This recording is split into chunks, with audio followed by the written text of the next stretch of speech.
Morning, morning.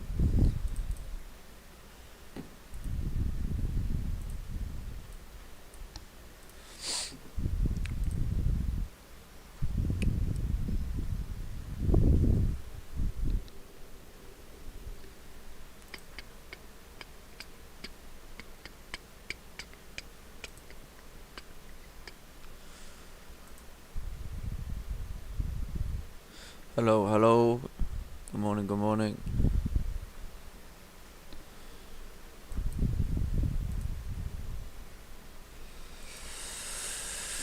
How is everyone? I'm doing good. I'm doing good. How are you?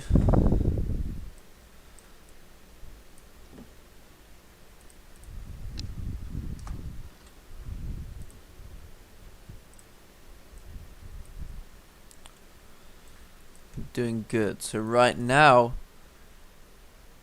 okay, we'll wait for a few more people to join, but I'm looking at something here.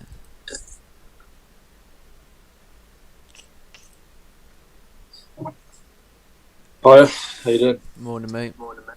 Good. Good. What are you up to? Not too much. Just done my chart earlier. Just kind of waiting for this to break. Yeah, nice. Yeah, so basically what I'm looking at, and one thing I was looking at over the weekend, so kind of something I've noticed, is, so let's say right now we've got obviously 30-minute candle still open. If we can close at support, that's pretty good, because then we can kind of look at impulsive move down. But in terms of the impulsive moves, previously I would keep stops above, the current candle, previous candle, but I would want to keep it above the zone to be able to expect volume to continue us down. But what I was looking at with the 15-minute, obviously it depends how it kind of closes here.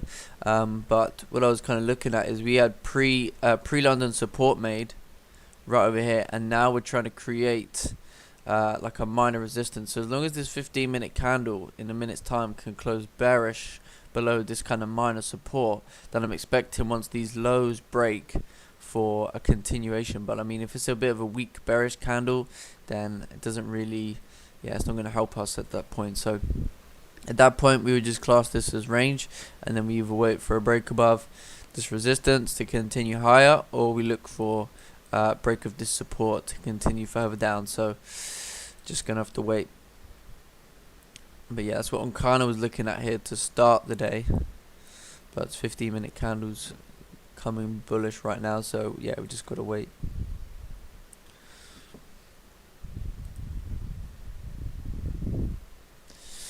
Okay, let's sort out some tunes.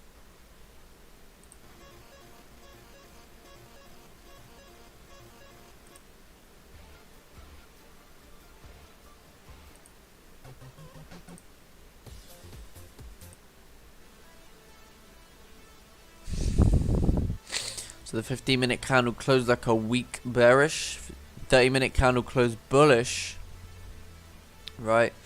But we can't really take buys while we're in this consolidation range right now. Probably gonna wait to see if we can have a close above this area for price to continue moving up.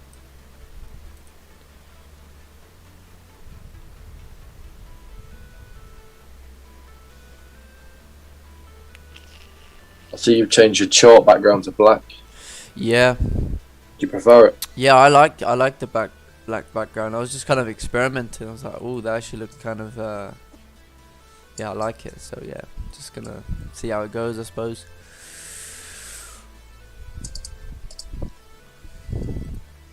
So yeah, that idea with the minor resistance created, out of the window. Too weak of a candle. You can already see this candle's broken the high. It's back at resistance right now.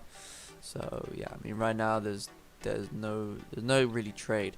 We've got to wait, because if we take a look at the 1 hour time frame, 1 hour was ranging, and now the 1 hour looks like it wants to break up. But for me, if I'm gonna take buys here today, probably gonna want to wait for the 30-minute candle to close. I know that it's pumping up already. We've only got like 28 minutes left, but I mean, yeah, maybe it was buys based on the break of this high because we had a support formed. But I didn't really like this structure over here. It kind of just signals range. But yeah, it does seem like we're trying to break up over here. We've got plenty of time.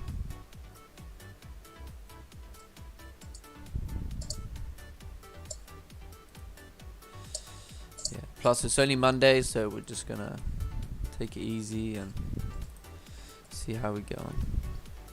Yeah, we have a nice range for buys coming all the way up to 146, 300. The only issue I have for buys right now, and I'll tell you why, is based on the weekly, where we're kind of at with the weekly. You know, if we look at this weekly, this whole area is a rejection zone on the weekly time frames. You know, if we look left, I mean, yeah, 146, 300 would make the most sense based on all this information to the left. We had this wick around 145, 900 area as well to be concerned about. Taking a look on the daily, I mean, we've moved up a lot. We're already at this daily resistance at 146, so we already reached 146, and now as we look on the daily, we are also in this rejection area on the daily time frame. You know, looking at the 4 hour. Yeah, looking at the 4 hour right now, we're also at this 4 hour resistance over here. This is a 4 hour resistance at 146.080. And our next target level would obviously be 146.300, which is kind of these wick fills to the left hand side. So I mean, it kind of depends, because this whole area now is a rejection zone on the higher time frame. So I want to be cautious.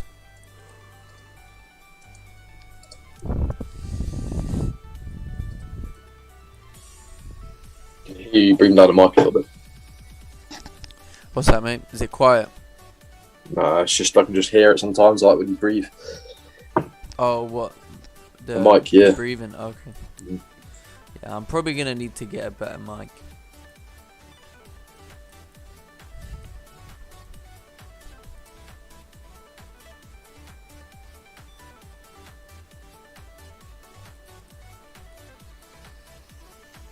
Yeah, I mean, hopefully we'll have a bit of a pullback with, you know, obviously coming into London Open.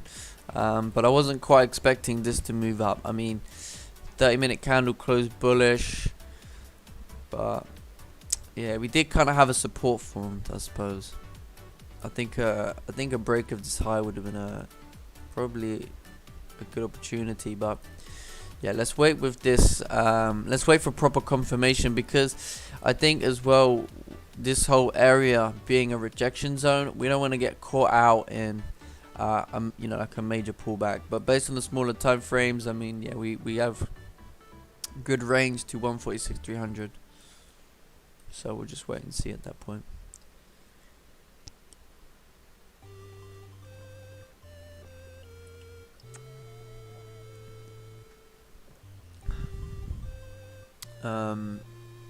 To be honest, I'm very cautious with buy, as price trading made a big move up in Asian session.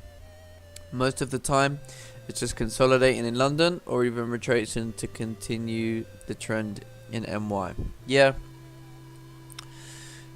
I mean, we'll obviously have to wait and see. I mean, we're not really sure. It does look like the 1 hour wants to continue with the trend, but yeah, just gonna have to wait and see. 4 hour also moving up. It broke the high of the previous 4 hour. So if we just continue pumping, I mean, we're just gonna continue running. But just kind of waiting here.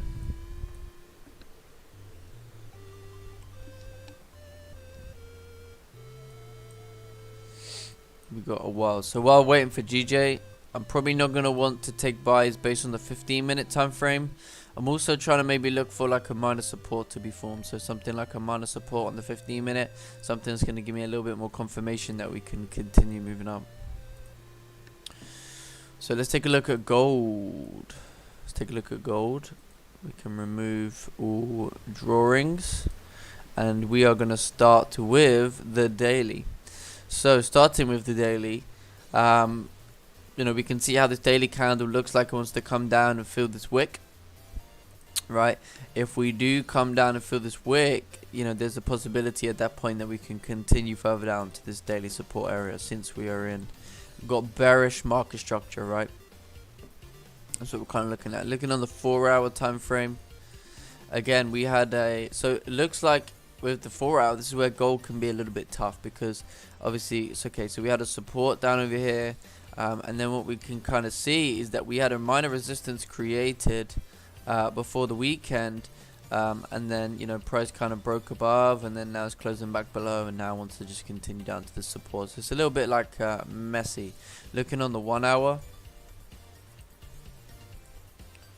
so 1-hour time frame, we have a support down over here. This is going to be like a destination. Seems as though price closed below this support to the left hand side on the 1-hour time frame. This current 1-hour candle is doing a retest to continue moving down. Looking on the 30-minute, yeah, looking on the 30-minute, we're having a resistance created right now. So I think there's a good probability that price will continue moving bearish on gold.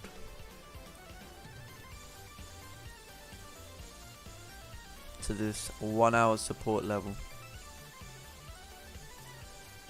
It's like another 26 pips away.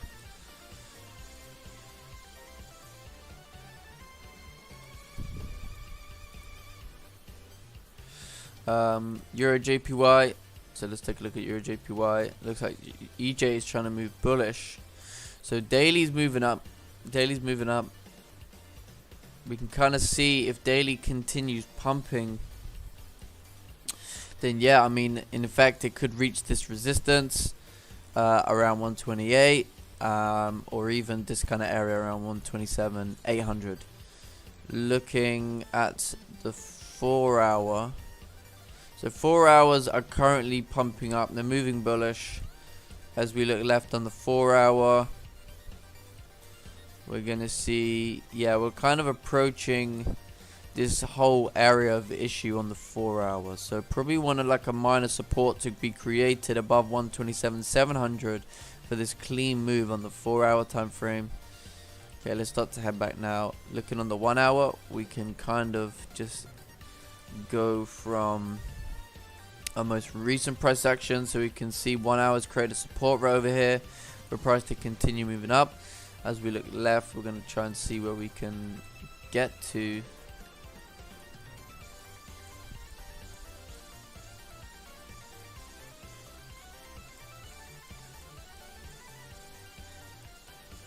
It's going to do that weird thing where it doesn't let you see it. Okay, so yeah, I don't know why it does that, but either way, we also have a support formed on the 30-minute time frame. So I mean, yeah, at this point, you're just gonna have to try and wait for some form of pullback to continue on at that point. But we'll come back to EJ in a sec. We'll come back to EJ. EN. We can take a look at EN. What's GJ doing? So 15-minute candle's got like 5 minutes left to close. I'm not really interested in taking buys based on the 15-minute close. I probably want to wait for the 30-minute candle to close, so that I can see that, you know, in the second, the next 15-minute candle is going to respect this area, you know, because the last thing I want is to get caught in a fake out. Although the trend is super bullish, you know, it doesn't mean we can start to reject this area, you know. Plus I want to see a setup good for like London Open volume, which would be really nice to anticipate that we can head further up. But obviously we want to be cautious just in case London Open volume takes us down, but we'll see. So what was it doing? Euro NZD. Euro NZD. So looking at the daily on Euro NZD, we had a massive gap up. We were kind of rejecting this area from the previous structure. So I mean, Euro NZD, if it's gonna move, I think we could see a nice bearish move, maybe to retest this level around 1.67300. Then that's what we're kind of looking at. Let's take a look on the 4-hour. So looking on the 4-hour, we had a break below this area. So is this current 4-hour doing a retest to continue moving down? And if it is, then, you know, we need a minor resistance or something to be created for us to, you know, successfully deviates that we can continue down. So 1 hour obviously had the support. Seems as though the 1 hour actually done a fake out. So the 1 hour closed back in the range. 1 hour closed back in the range. We also have this zone here to the left. Taking a look on the 30-minute. So yeah, pretty much. I mean, on the 30-minute time frame, we can see how we basically failed to break down below this area, this support, and now we're trying to move up. We closed above this minor resistance. We're creating support right over here. So I think EM buys were a good play to start the day. Probably, yeah, if there's like a minor support created. Yeah, this is a good kind of structure with EN. But yeah, if EN should continue moving up, it should continue to this next resistance level. It's kind of like around 14, 15 pips away.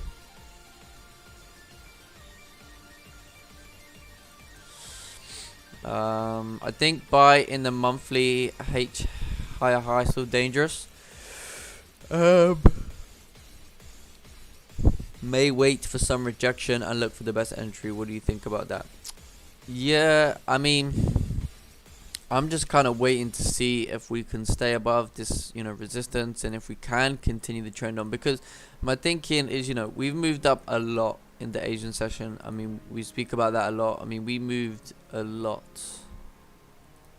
I think it was about 80 pips or so. Yeah, it's like 80 pips, right? That's quite a big move for an Asian session. So are we going to continue moving up? I think we can, but I want proper confirmation. I mean, we do have a support formed over here. There was the chance for like impulsive buys, but we can still wait for like confirmations here. So the 15-minute has got like a minute left to close. If it closes above, then we can start to look for that bullish bias. But for me, I want to wait. I want to wait for the 30-minute candle to close, and then hopefully can take a nice easy buy. The reason why is because the 15-minute candle, the next one is the 15-minute candle before London Open, and I don't really want that to come back in the range at that point. So yeah, I want to wait for the 30-minute candle to close. Plus, we're in really unterritory. We're in a danger zone right now. If we look at the weekly, we spoke about the daily, we're in a massive rejection area. So higher time frame wise, yeah, it's pretty tough to say. So we want to wait for a stronger confirmation. Plus it's a Monday, so probably gonna want to stay relaxed and wait for good confirmation. So how it's working this week, I'm lowering my lot size down to 3 lots, and then that will enable me to get comfortable with the new way, and then we should be back to 5 next week. But yeah, I want to see 3 lots, leaving positions to run, TPs, target levels for profit taken, and then yeah, we're gonna go from there. Okay. Earthquake moved Japan. Do you mean there was an earthquake, or do you mean?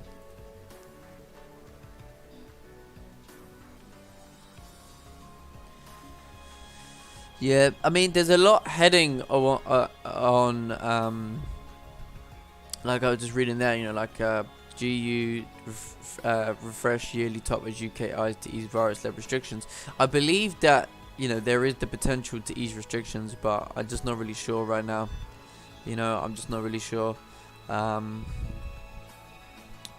just don't know if that's gonna quite happen, so. But we have that like market optimism on our favor. But yeah, still just kind of waiting for the 30-minute, because if we do continue moving up, I mean, yeah, it does make sense.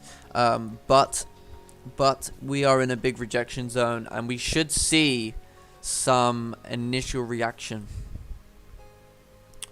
Hi, I took a buy based off the 1 minute and higher time frame bias, but not sure where to let my runner run. Okay, let's take a look.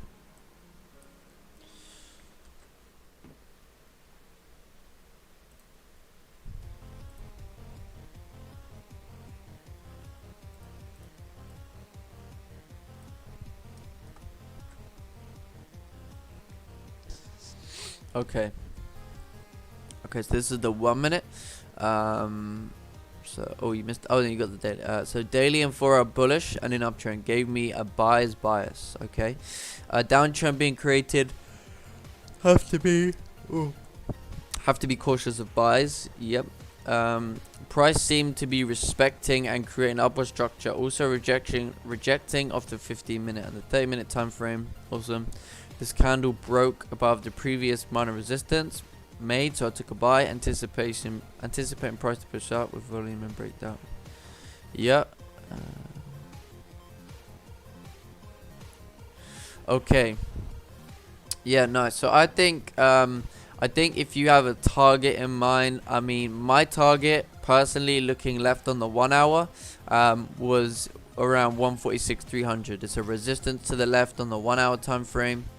So I mean, yeah, I would say that makes the most sense. If we take a look on the 1 hour, you're gonna see that we have these clean candles coming up to this next resistance at 146.300. So that's where I'm kind of looking at. So, but yeah, if I go to the 30-minute, I'm pretty sure it won't let me go that far back for some reason. It just does some weird shit. I've done that on my MetaTrader, and I've got like a resistance at 146.070. So it's breaking above it now, but that 15-minute closed below it. Oh, I see. Okay. And then, yeah, the next one's around 300, 350. Yeah. Yeah, we'll have to see. I mean, it's pumping up right now, but I think I'm just gonna have to wait. You know, if I missed the move, I missed the move. I can also look to get in on a retest with London Open. You know, it's only like 6 pips, 7 pips. Because then if I get in on a retest, you know, if we start to flip, then we know that we can continue in that direction and whatnot. But yeah, that's fair. Oh, so this area right over here, 146.1.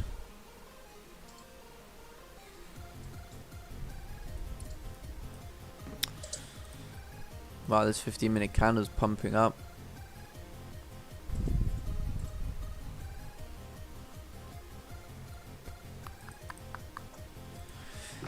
Yeah, see, yeah, I don't know. At least we're seeing volume. That's what makes me feel happy right now.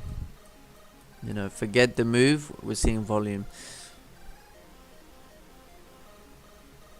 Wow, people got in on the break of the 15-minute. I mean, you got 10 pips over there, but to be honest, like in the long run, the 15-minute break above, it just doesn't really work that well. So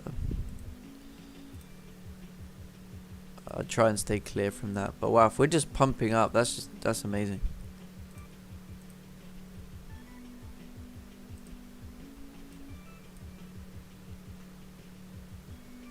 To be careful as well, there's no bottom wick, but I suppose if you look at the 30-minute, the previous 30-minute did make that liquidity grab down to like 0.96 and then pushed up. Yeah, see, I wanted to take buys of this, but then I was like, okay, maybe because it's a Monday, you know, we want to keep it slightly more disciplined. But in usual circumstances, I mean, I would have been in buys probably. So what I want to look at is, you know, in terms of the impulse entries, you can still take impulsive moves based on volume, but I mean, the stop loss is going to have to be way less aggressive, and it's kind of like having to let it really play out. Just as a form of entry is your impulsive move, or your entry is impulsive, but the actual move, you know, you're letting it run, basically. You're letting that move play. But yeah, I mean, Gold's having a nice move down now to 18.12. It's breaking below the support. Yeah, let's take a look. Oh yeah, gold's heading down. Gold should continue down to 18.14. 18.14 is a good target. Maybe like secure partials and leave runners to possibly hit the 18.12 or 18.10. Yeah. Yeah, it looks like the 15-minute created like a minor resistance. Pretty good. Yeah. You know, for GJ, if you look on the 4 hour, on like all the way on the left, you see like multiple rejections. I think this zone between 146, 100 and 146, 500, it can be, we can possibly see rejections. Now, it depends on whether we're going to reflect on that traffic on the left, because the 4 hour had like a multiple rejection rates. Yeah, I mean, in terms of this 30-minute candle closing, I mean, yeah, I've missed this. But for a Monday, I'm not gonna want to take buys based on this 50-minute candle close. If anything, how this should have been viewed. So what I was kind of looking at, which I was just discussing with Kelsey, was, so we had a support formed in pre-London, and then we tried to create like a minor resistance. So then I have more of a sales bias if we can break below this area. But since we started to break the highs over here, I mean, yeah, could have maybe looked for buys and then anticipated the move up. But yeah, I don't know. This was a little bit one of those just yeah, difficult situations, I suppose.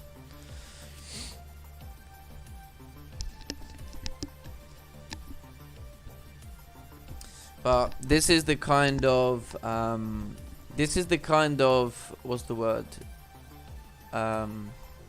This is the kind of thing that's going to happen when you decide to wait for a candle to close. You know, when you wait for a 30-minute candle to close, you're accepting that you can miss the move. And I had a nice 26 pip range, and if we just continue moving up, then that's it. I mean, there's no trade. I mean, look at that. 15-minute candle closed above, and the next one just pumped the fuck up. But like you said, like at least the volume's coming back, which is a good thing. Yeah, I'm pleased about that. Because it even looks good on the 30-minute. It like that support, like how it's being created around the Asian session, which is what we usually like to see. It's like a nice little support and resistance, and obviously you take a nice buy on the pre-London, but obviously I think we've just been a bit wary with how DJ has been for the last 3 weeks. You just don't know whether it's just gonna reject and come back to the range, or whether it's just gonna keep pumping up.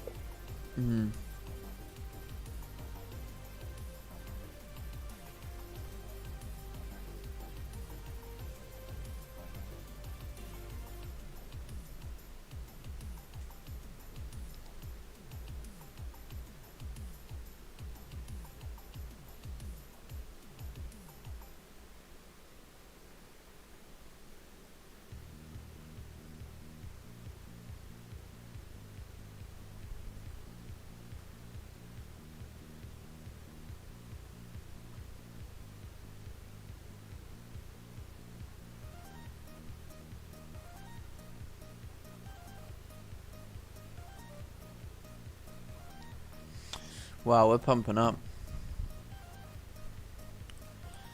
We are pumping up. Yeah, I mean, the only kind of confirmation was I was looking at the 1 hour create support in pre-London. So kind of similar to what Selim was saying. But then obviously this 1 hour candle kind of like moved into some profits and then pushed back. You would have sat in drawdown. But with the way that I'm trying to go forward, I mean, yeah, I'd have been very close to not getting stopped out. But I think... yeah, I mean, the only real entry I could have seen was the break of this high because we created a support. But there you go.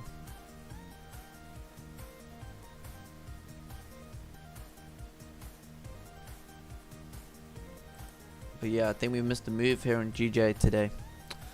But at least we had the target way anticipated.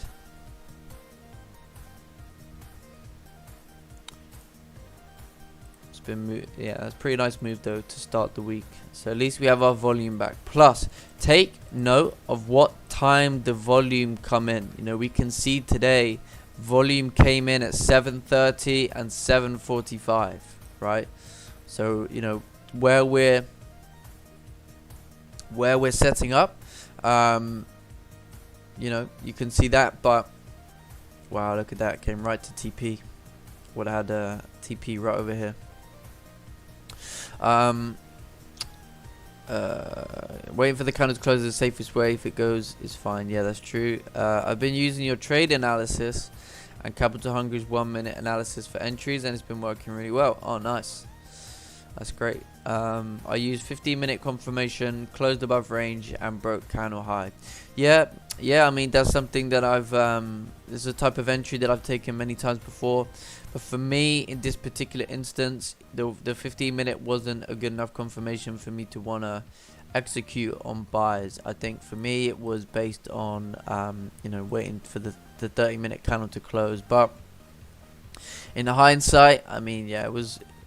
Maybe it was because of the lack of volume we've had. No one would anticipate that we would just have one candle move all the way up to target like that, but I mean, it went exactly where we anticipated it, so it's still a good day for analysis. But now we have to just see how we could have caught that move. I mean, we can see how we could have caught it, but yeah, I mean, we did have confirmation. There was a confirmation, but it was a weaker confirmation. That's what you have to understand.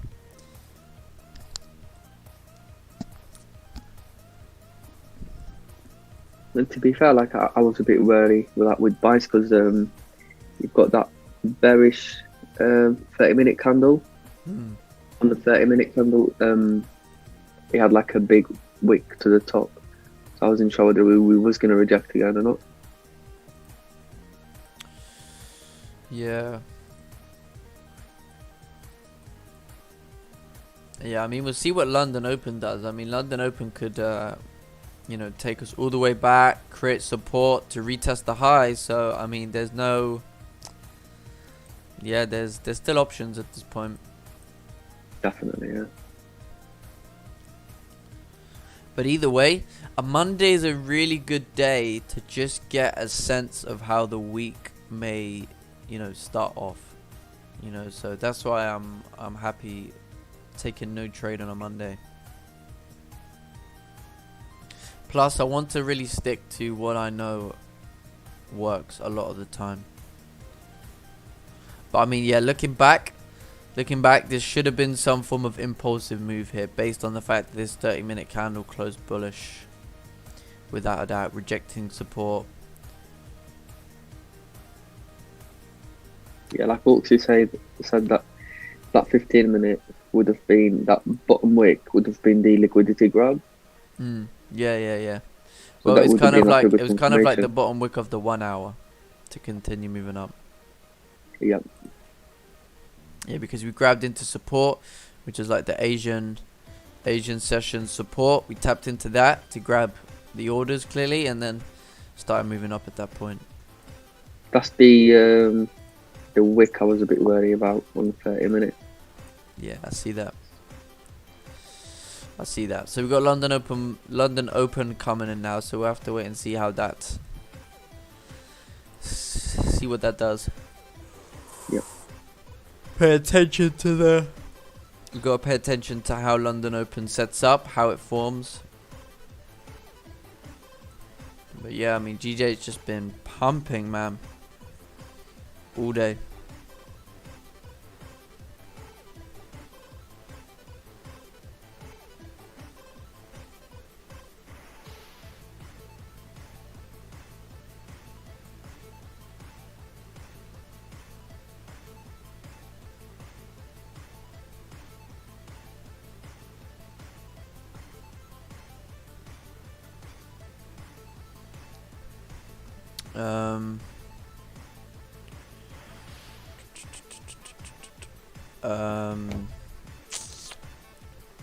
Please, what is the target after 146.300? My trading view can't seem to go back.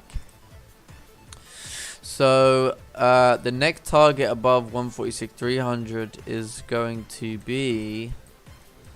I'm going to stick to the 1 hour here because one, that's as far as I can go back, and two, see, my issue is that we have another zone around 146.400. This is going to be like 410.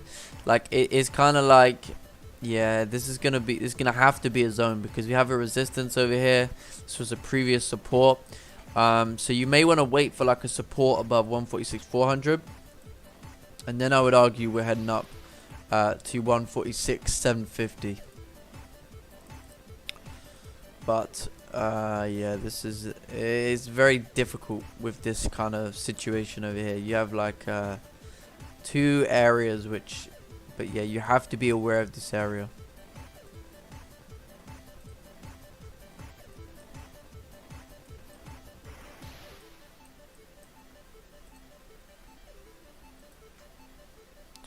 Looks like London Open's pushing price down. GU looking better. Okay, let's take a look at GU. Well, GU had structure for sells based on the way that it was moving. Create resistance, but yeah. Yeah, GU's very tough, man. GU is very difficult.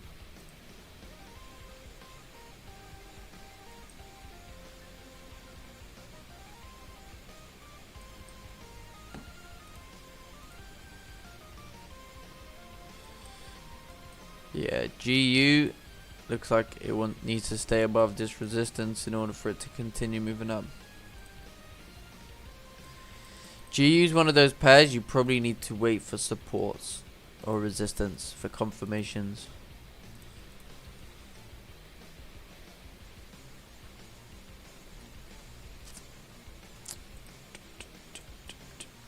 You know, looking at the chart now, like on GJ, like, you know what I'd like to really see to take an impulsive entry is if we have the first 5 minutes of the 30-minute, if it closes like with a big rejection to the downside, I would say that would be like maybe another liquidity grab to then anticipate the volume to push further up. I mean, obviously 5 minutes is a bit of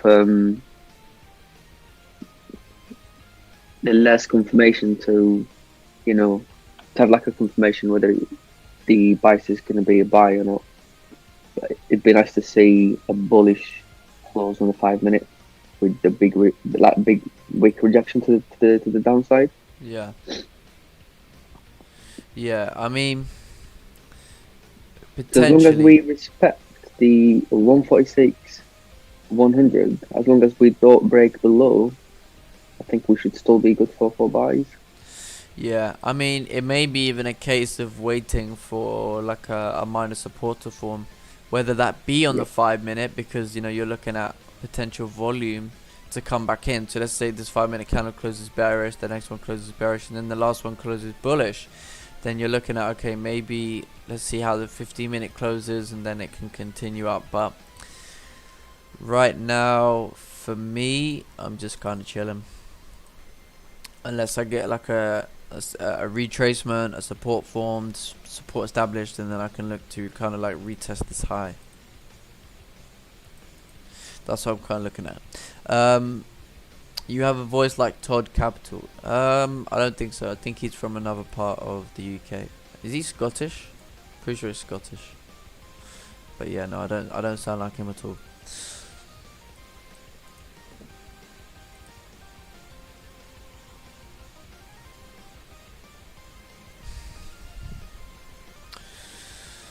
So how did the first 5 minute candle close bearish? So I mean, it's a little bit difficult to try and call if we can continue up or not at this point, because the candle's still open. The 15 minutes still open, 30 minutes still open.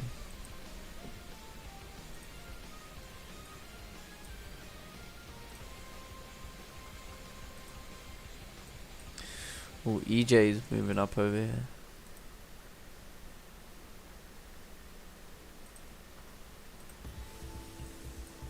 Ooh, gold pulled back.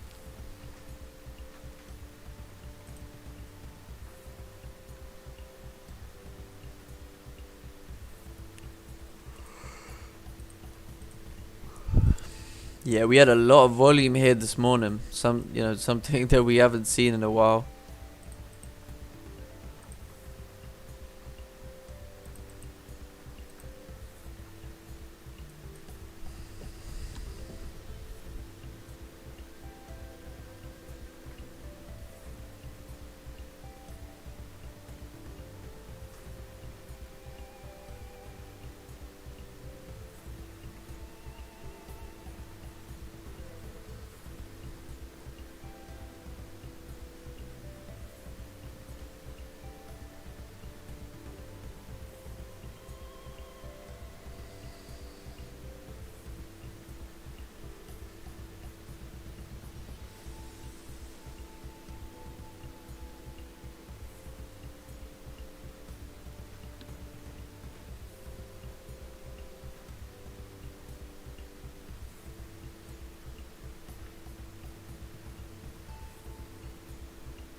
Oh, look at that.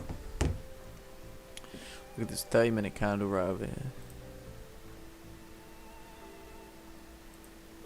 Wow, it's just straight buys today.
Wow, man, GJ's still trying to move up.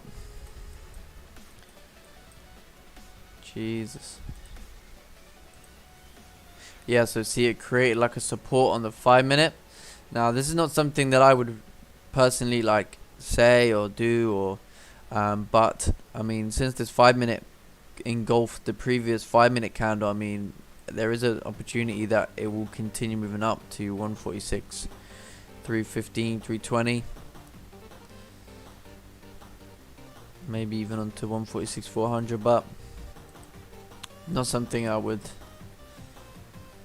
take myself or recommend to take. But looking at the structure on the 5-minute, it looks like it seems that way.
Yeah, looks like we're pumping up over here. 5 minutes moving up.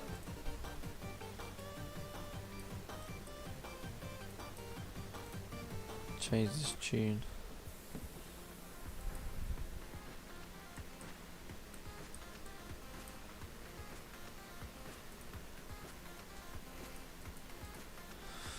Well, we definitely had the right bias. We definitely had the right idea. We waited for the 30-minute candle to close and we missed the move. But I know that in a lot of circumstances, if we waited for the 30-minute candle to close, still could have got a good entry. But yeah, you can't win them all.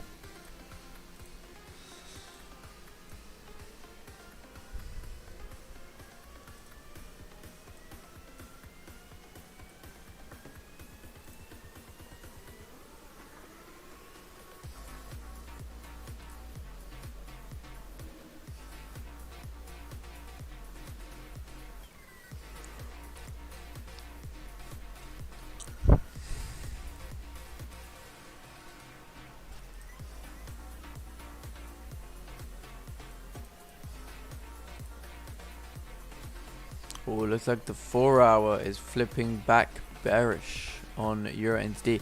I think Euro NZD, we could see a really nice move coming down to 1.67300. Looking at the 4-hour, you know, if we stay below this support, then we definitely can continue down. If we take a look on the 1-hour, we also need to break below this support that we have, and then we can continue down. And then when you look on the 30-minute, this is a strong level. It's a strong level, but if we break this, we have a nice clean move down to the support with Euro NZD, but we need this support level to break.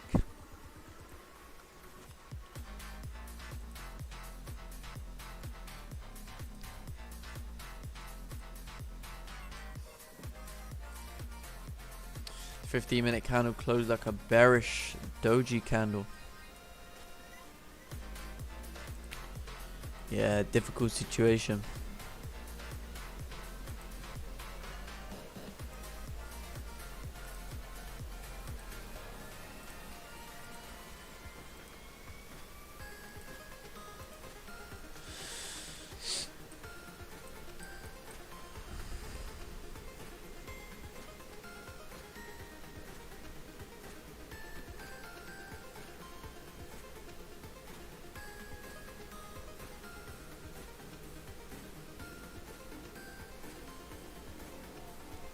You know, looking at all the volume that we've had from the Asian Open. Now, like, the question is, like, the thing that I've got on my head is, on the Friday, obviously we've had that strong resistance that we broke above 145 flat, and I think because obviously it's a Friday close, towards the end of the day, the volume dies out a bit. I think that's all the volume that was supposed to happen if it wasn't a Friday. So I think it's just carrying on towards the Asian session with that volume that has been trapped in. If that makes sense? Yeah, sort of makes sense. Sort of makes sense. So you're trying to say because over the weekend we had that volume push towards the end of the day, and then obviously we're now just continuing what probably was going to happen. Yeah. Because obviously we had the weekend and markets were closed. Yeah, because like that resistance was strong. Like, we rejected it on the daily. We've had the top weekly, top wick on the daily candle. We've rejected it multiple times. So I think that was like another strong confirmation why this volume meant to happen. That tends to happen a lot on gold. Even like Uncle Ted, he mentioned about this previously, about sometimes seeing momentum that carries on into the Asian session on the market open. Yeah. Yeah, I've seen that a few times. So, I mean, I did in the pre-Asian session analysis last night. I mean, when I came to it, this candle was moving up, and I was like, wow. I mean, if it does the move in the market open, this is gonna move up. But I never really want to be taking trades on a Sunday night anymore. I used to do that, but now I completely stay clear of that. But yeah. But either way, you know, we always want to see how we could have caught the move in London. You know, even if the move happened in Asian, I'm kind of like, yeah, okay, not really bothered. You know, happened in the Asian session, whatever. But obviously in the London session, we always want to see how we could have caught the move in the London session. I mean, I think looking back, you know, potentially we could have had some buy stops above this area for price to continue moving up, maybe above this this wick, this bearish candle high, because this was like the most recent resistance. So if we were breaking that, you know, there was an opportunity. But at the same time, I think we did the right thing waiting for the 30-minute candle to close. But the only confirmation that I can see that made the most sense was based off the fact that we created support mid-range on the 30-minute. We broke above the highs, so I think maybe like a buy stop would have made sense. But it's like not an actual buy stop, it's kind of like an impulsive buy, and then, you know, stops would have to be kind of below the zone in order to let the buy play out. That's what I'm kind of doing from now on with impulsive moves. It's less around, okay, like, let's say I was looking for an impulsive move. It would have been, I don't know, let's say like the buy stop was over here. The stop maybe would have been below the 15-minute or just below this wick. But in hindsight now, it's going to be below this area. It's going to be a more conservative stop loss. HFX, tell us about your trade routine, daily, weekly, and monthly. Trying to learn from experts. Well, obviously, my trading routine is when I stream. That's my trading routine. So I do the London session. I get up at like 6:30 a.m. and yeah, down for the charts for around 7. Start the stream for about 7:30. And then yeah, just do Monday to Friday, and that's it. You know, that's it. You select a few hours every morning to come on and trade, and that's what you do. You know, the whole point is about making time around what else ever's going on in your life. You know, that's also an important thing.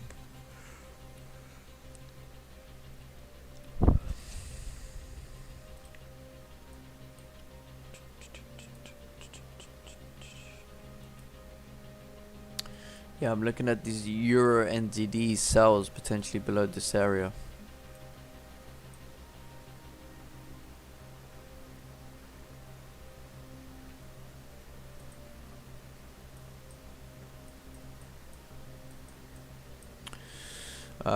But yeah. So anyway, guys, let's get some more likes on the streams. We got around on the stream. We've got around 18 likes. Want to try and hit a good amount of likes. So drop a like on the stream, guys. Really appreciate it. You know, it's your way of giving back for what we do here. But no, I appreciate it.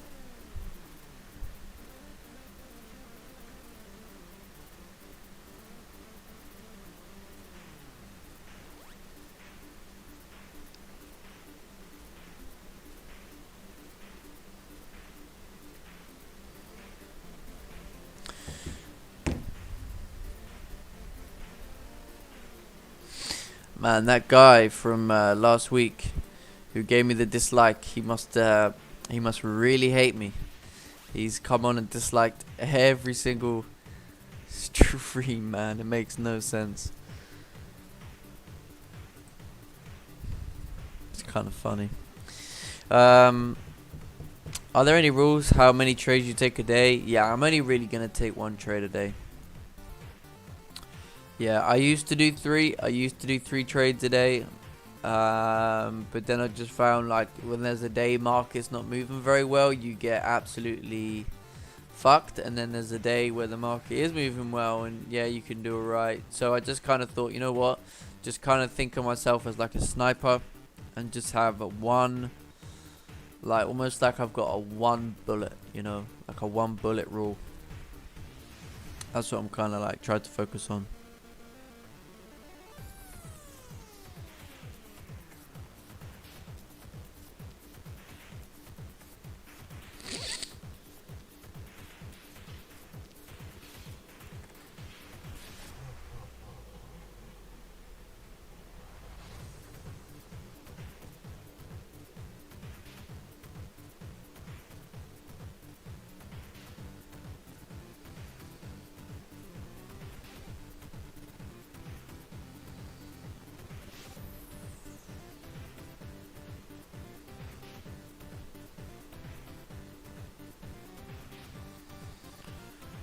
Yeah, so I mean, yeah, I'd say 3 trades in a day is probably a little bit too much, just in my opinion. I would say maybe focus on giving your bias one more chance. Or if your bias doesn't work out, how could you take the opposite trade? How could you take a winning sell, let's say?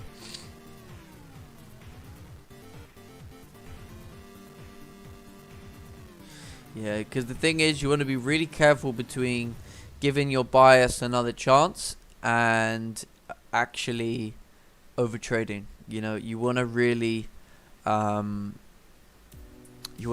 be careful with that.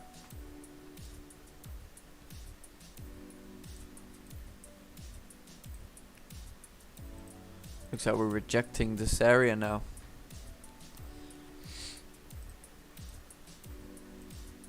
Yeah. Okay, how do you manage that to only trade a single entry per day? How do I manage the trade, or how do I manage to only take one trade? I think in answer to both, I mean, I can say, you know, being able to only take one trade just comes with time and discipline. It's just purely discipline. Like, I know that I'm only going to give myself one attempt to something. I'm going to want to be extra patient. I'm going to want to, you know, almost really wait to see something I want to see before I execute. Kind of gives me more of a reason to be, what's the word? It kind of gives me like a reason to be more choosy with trades. You know, which is really important. Yeah, being choosy with trades is really, really important.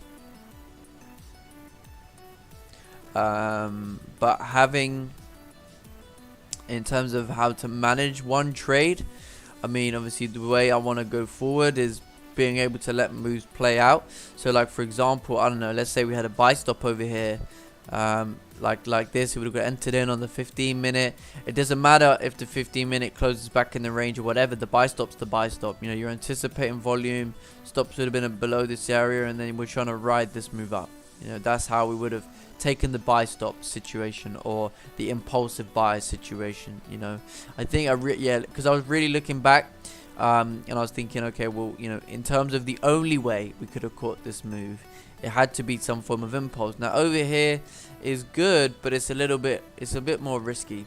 So I'd probably want to see a break of the retracement candle high. That would have been made the most sense, which was right over here, and then you had this clean range. So I'm gonna note that one down. That's how I would have caught that move.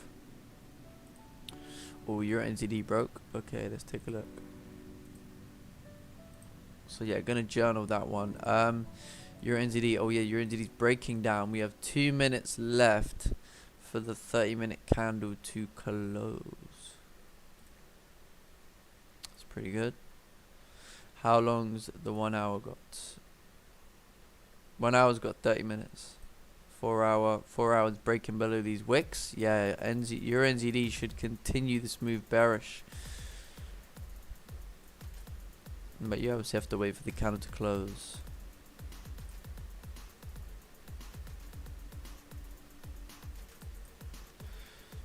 But it's dropping right now.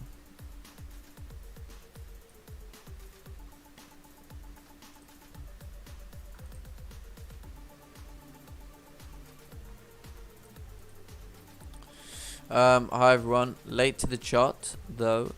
So H, you still buy bias on GJ? Yeah, I mean the bias is bullish, right? The bias is bullish. There's no sells at all. You know, there's no sells. You know, there's no sells. But in terms of buys, yeah, we've missed the move up so far. So if you miss this move, you have to wait for a retracement to be able to try and, you know, retest this area, retest this high or whatever, you know. But right now, you know, you have officially missed the move. So trying to buy somewhere up over here is a bad idea now at this point.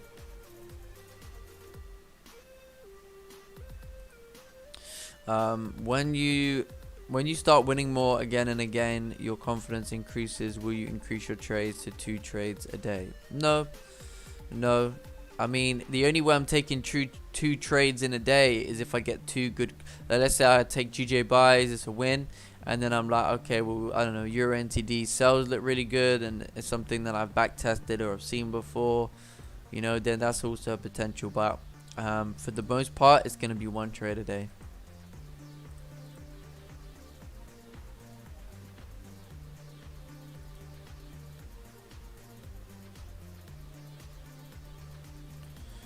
Yeah, for the most part, it's going to be one trade a day. So 30-minute candles coming to a close on Euro NZD.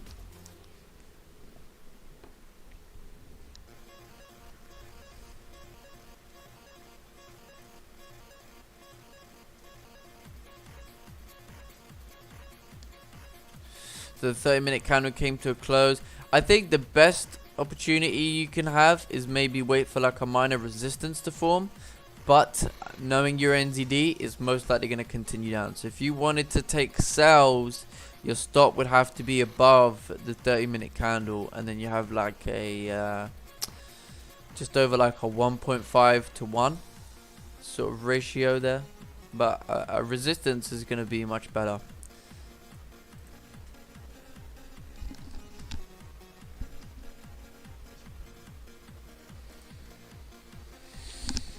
So how did GJ close? GJ closed bullish. GJ closed bullish. We have a support formed on the 15 minutes, but my issue is that obviously we have a resistance not so far away.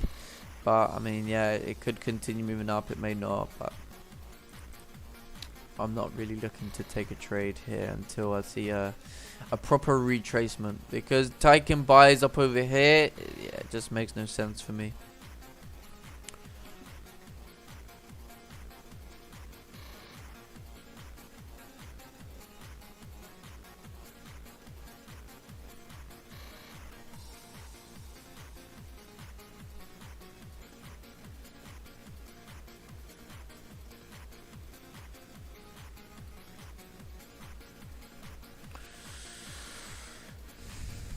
But yeah, I mean, as it starts to surpass these highs, it makes sense to continue, but we have a resistance literally right over here, so we could reject at any point. But yeah, we're breaking above the highs now, so I mean, if we just continue pumping, this will be a big move here today for the London session. It's a shame I didn't get my hands on it, but that's how it works. The other thing as well, daily was at a resistance, and now if you look on the daily, this is what kind of scares me. We're all up in this rejection zone. We're all up in that. So yeah.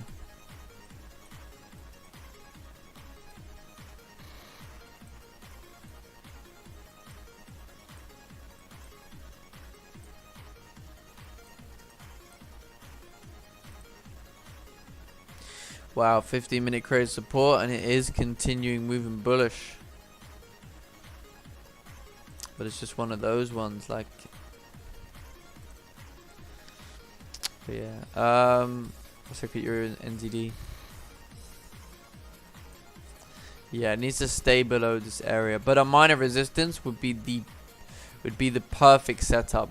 Because then, you know, you have price making a low, a little bit of a pullback, resistance created, and then continuation.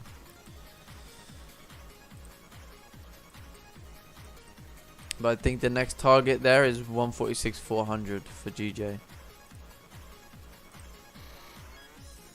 But yeah, what a London session.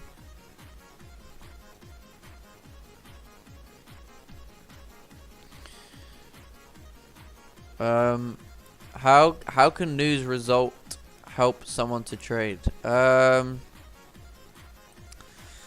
I mean, it depends. It depends. A news result can help someone if they're already in a trade and it gives extra volume. A news event or news result can help someone who trades fundamentals, trades economic news events. Yeah, there's plenty.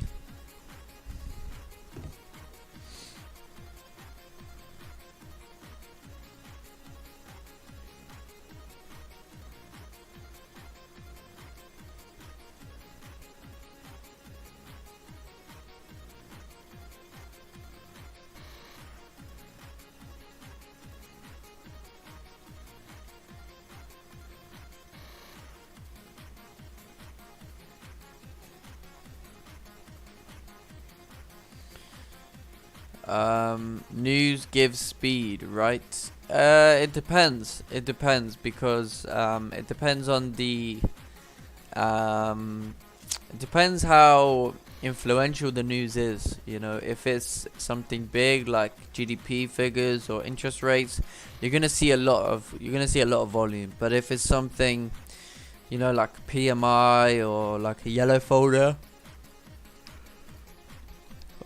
it may not move a lot.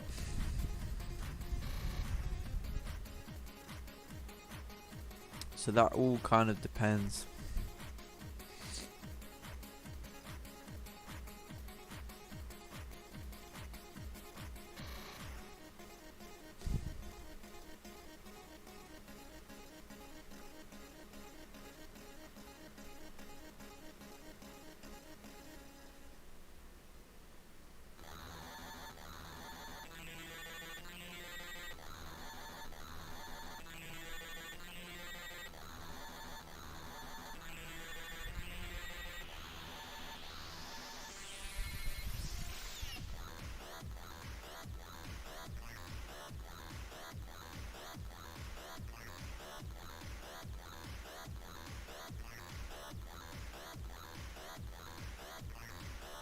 Yeah, looks like we're rejecting that area.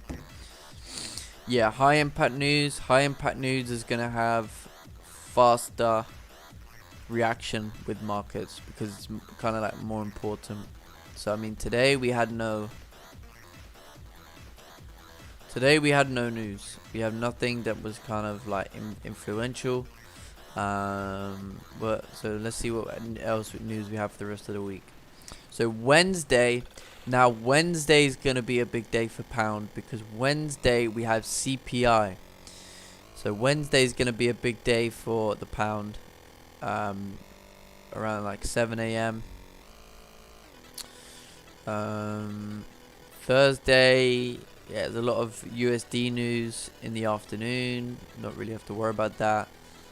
Friday, we've got some PMI with GBP, so that's also going to be a big news event. That's a red folder, and same with Euro.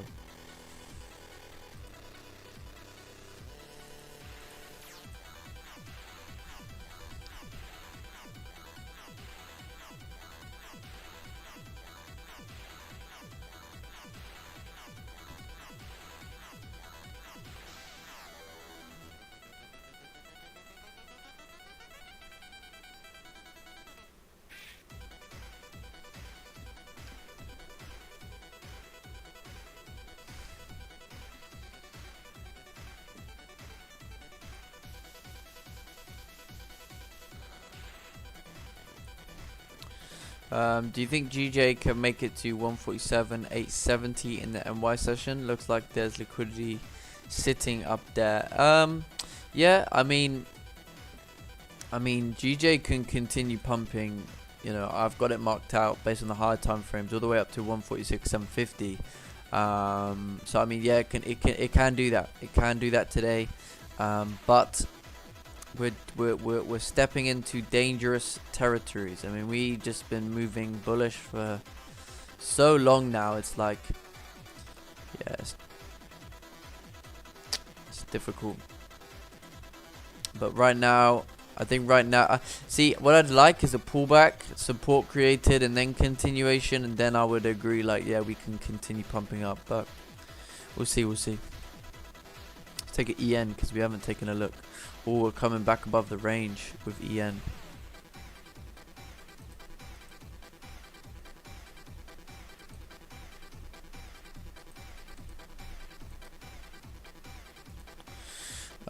The Euro NZD trade has some support to the left on lower time frame. Does it concern you? Let's take a look.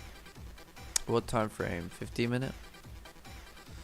No, I don't think it really concerns me too much because price is moving bearish. So if we have volume, then this candle should, okay, let's say even if the 15-minute candle closes back in the range, I mean, the way that I kind of look at it, is the 15 minutes a weaker confirmation. The next 15 minute may decide to come and close back below, and in fact that's actually the better entry point, because then you know we have a minor resistance created and then you can expect a nice continuation.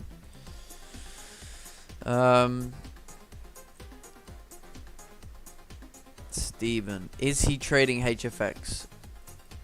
My name is HFX. We don't trade HFX here. This is not the binary options. Yeah, I mean it I'm sorry, but it does say live Forex trading. You know, this is not options trading.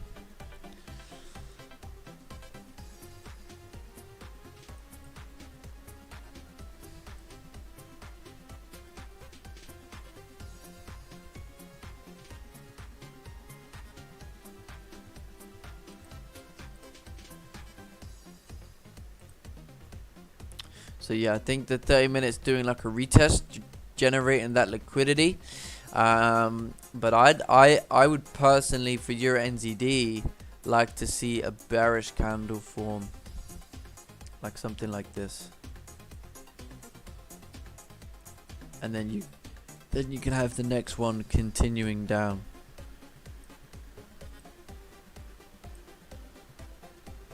That's something I would want to wait for.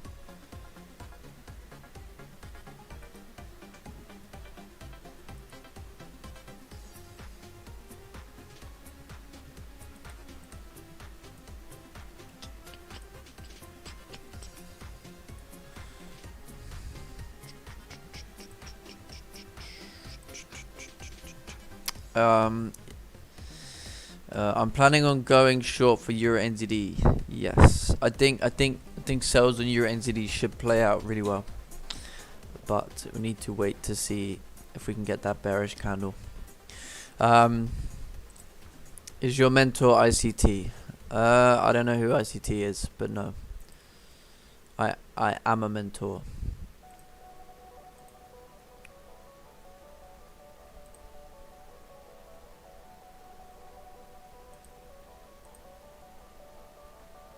Man, look at GU. Just awful. We closed above, we broke above, we moved up around 13 pips, and now it's coming back.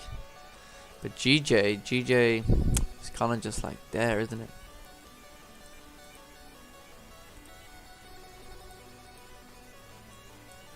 But yeah, just waiting on Euro NZD, see how we set up.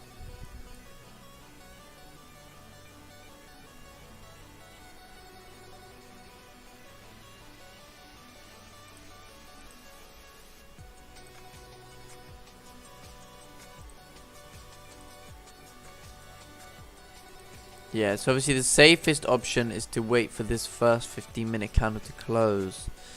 But if it closes below this level, then that's a very good sign that sales will continue to play out.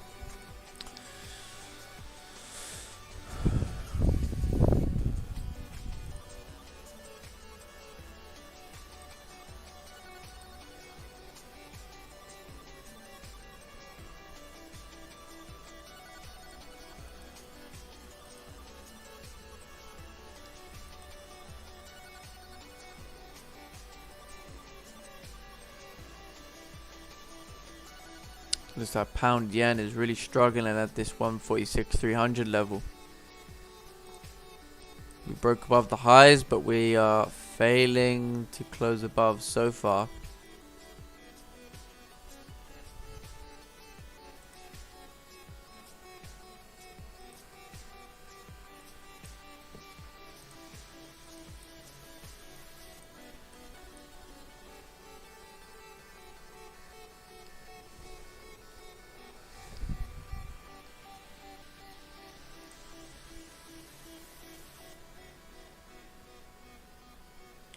Got a minute left for this 15-minute candle to close.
So the 15-minute candle kind of like closed below this minor support, but in terms of the whole zone, it kind of closed at it.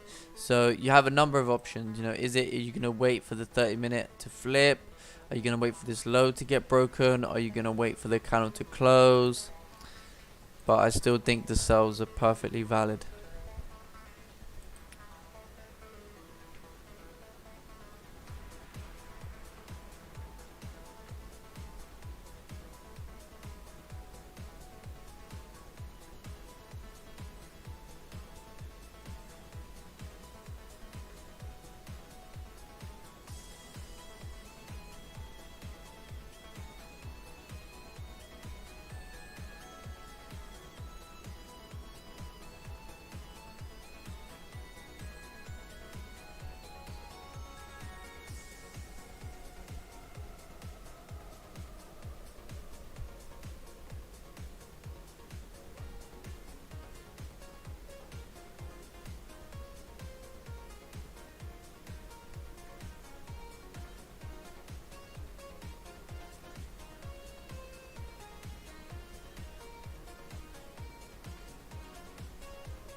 So let's take a look at GJ.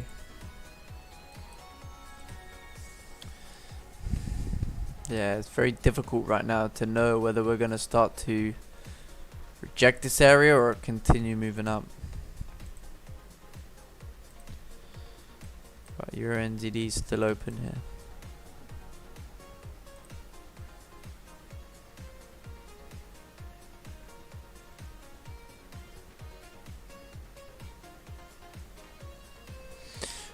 He's the inner circle trader. Dude is a beast. He teaches how to get in trades below or at market open, and he has a high level of precision. You should look him up. No, I don't really look at other traders. I just focus on what I do. But yeah, I'm sure he's good. But for me, I just focus on me.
Okay, so still waiting over here with Euro NZD, GJ. I think the volume is starting to tire at this point.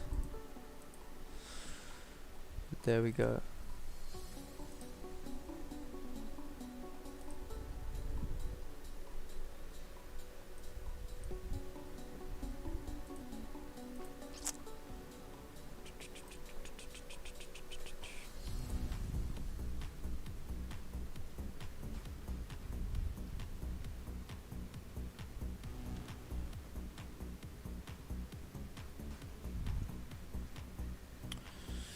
So So if you guys follow me on Instagram, you would have seen that I uploaded a screenshot of a petition that I signed yesterday, right? And yeah, this actually shows, you know, how, I'm not going to say how good of a job the government have done, but in terms of the brainwashing that's gone on. I actually had a guy who messaged me to say, oh, you know, this is all nonsense, the vaccine passport thing, and that basically I want people to die because I don't agree with the vaccine passport. I mean, how fucking stupid can you get? You know, I mean, oh, I don't know, man. You know, this guy, I don't think he realizes, you know, the government, they want to discriminate against people who either don't want the vaccine or can't have the vaccine. You know, there are people that are not eligible to have a vaccine. You know, the people who have a fucking brain to understand, like, it's just crazy. Like, and they have the audacity to say things like, I want people to die. I mean, how is that? Have I once said I want anybody to die? No, but I mean, if he, I think if anything, he wants people to die, because if he's agreeing with, you know, certain restrictions and policies, you know, these kill people too. You know, you can't control a virus, but you can control restrictions. But I don't know, man. It looks like GJ is trying to move up. GJ is trying to move up. If it breaks the high on the 15-minute, then the next stop is going to be 146.400. Yeah, so we can see the volume pushes, and then now we're just like this slow grindiness. The volume's starting to take a little bit of a dive.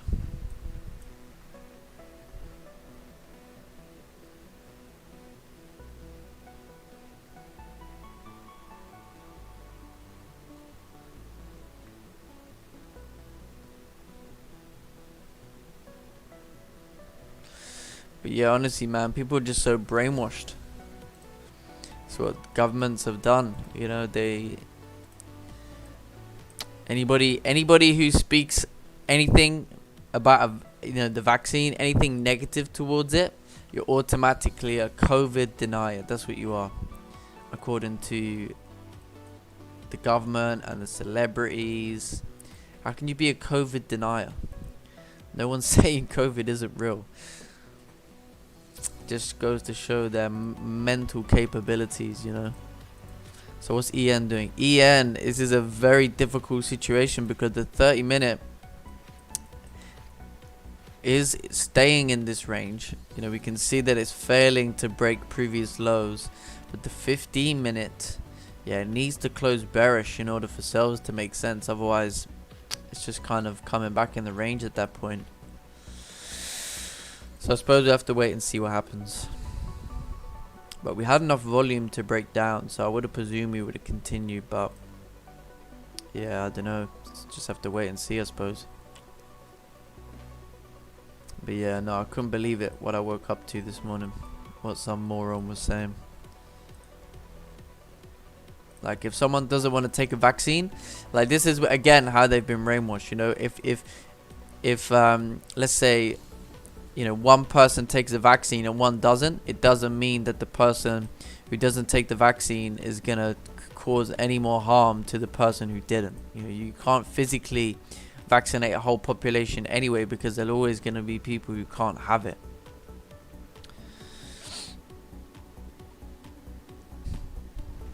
I mean, imagine, it's like the saying in it, you know. So someone made a really good point to me the other day, and it was something like, imagine having to take a vaccine for a virus. You have to be tested to know you have it.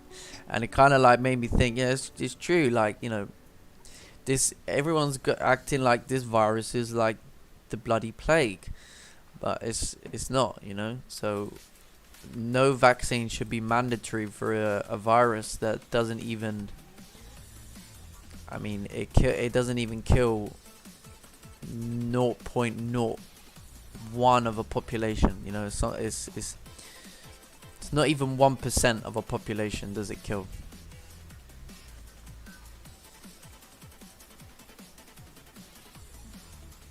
I don't wish death upon anybody, but people need to understand, right, how the world works, and that there'll always be viruses come around, and as sad as it is,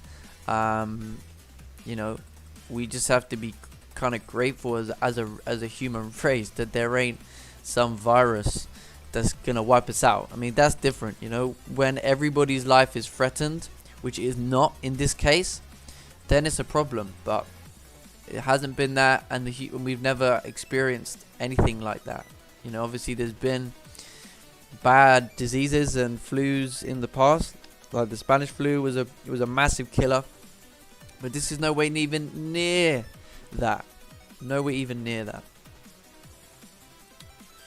So yeah, looks like GJ is continuing to move up. It's broken the high on the 15 minutes.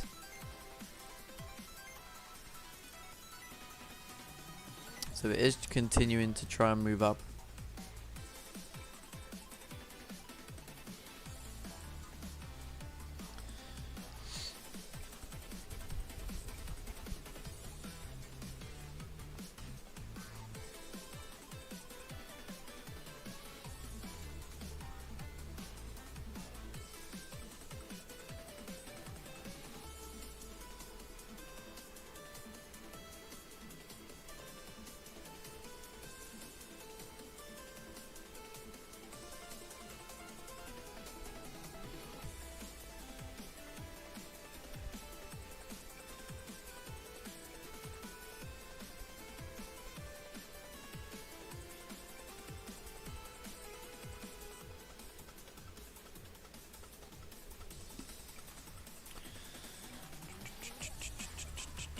Okay, let's see how EN's coming along over here. Oh, it's coming back in the range. I think since it's breaking the highs on the 15 minutes.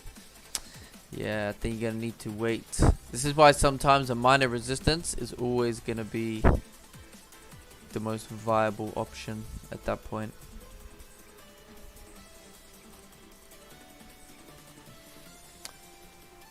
But yeah, maybe even like I don't know. Because this is the area on the 4 hour. Remember, this is the area on the 4 hour. So, I mean, basically, as long as it stays below that area on the 4 hour, it should continue down. But on the smaller time frames, it becomes more difficult.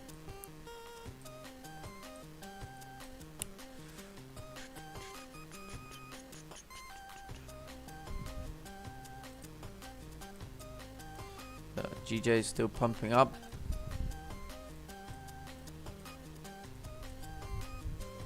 We still got an hour here just to watch gold.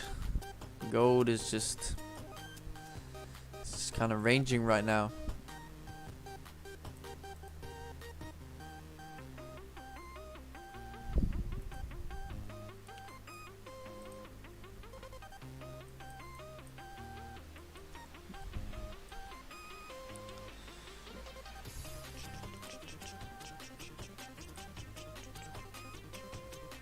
Yeah, imagine that on a Monday. The one time the 15-minute is the confirmation.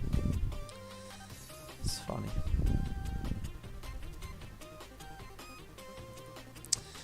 But yeah. So anyway, let's get some more likes up in here. We've got 70 people with only 30 likes. Let's get some more likes, people. We should be hitting 50 minimum a day.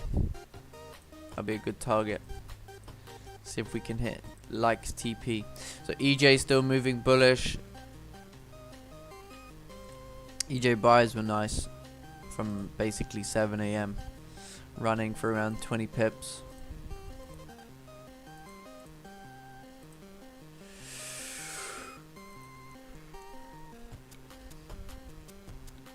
Gold still just there. GJ just, yeah, I think what 146,400 is incoming though.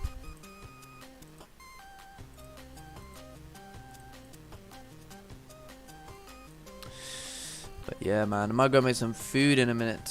Pretty hungry.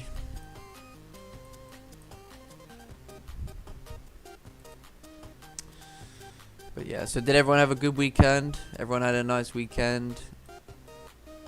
I mean, I know there's not much for a lot of us to do, but I know some people would have spent Valentine's Day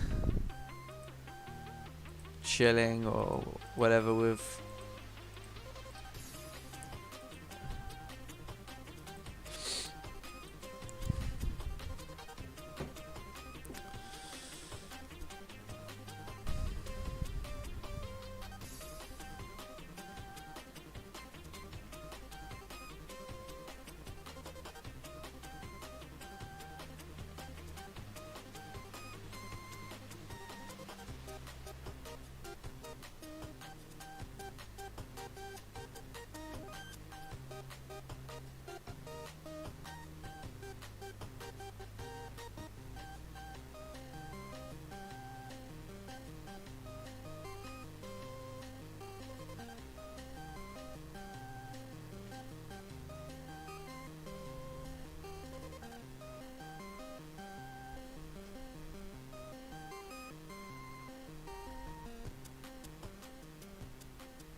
Man, we are not far away from 2K subscribers on YouTube as well. So make sure everybody subscribe to the YouTube channel. That's also a massive thing because we're going to be doing another giveaway. We're going to be doing another giveaway at 2K subscribers. So make sure you're subscribed to the YouTube channel as well. That's going to be pretty important. So the 30-minute candle closed bearish on gold. So it does seem like we are respecting this area to potentially continue down. Let's see how Euro NZD. Yeah, very difficult situation. You're gonna need to wait for this support to break now for Euro NZD to even consider continue moving down. GU back in the range. EJ is moving up. So EJ and GJ are the only two pairs actually doing something right now. So I'll leave you guys with GJ. I'm gonna go make some food quick, and I'll be back soon. I think we can kind of like remove this zone here now.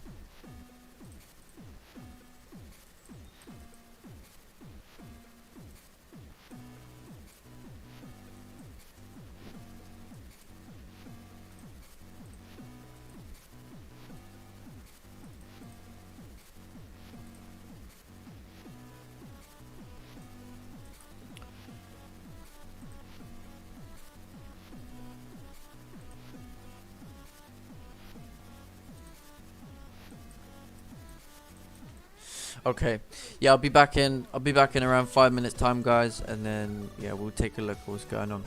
So bear with me, and I'll be back in 5 minutes.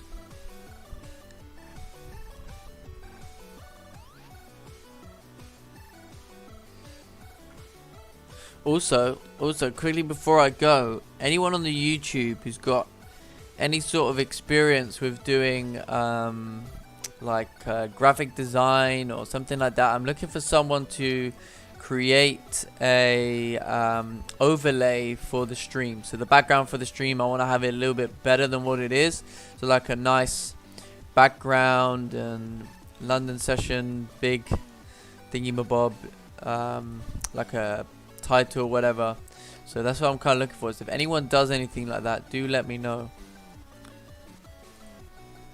Otherwise, I'm gonna have to try and make one myself with a bad attempt. But there we go. But yeah, so if anyone knows how to do that, that'd be wicked. Do let me know. But yeah, give me 5 minutes and I'll be back.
Okay, sorry about that, guys.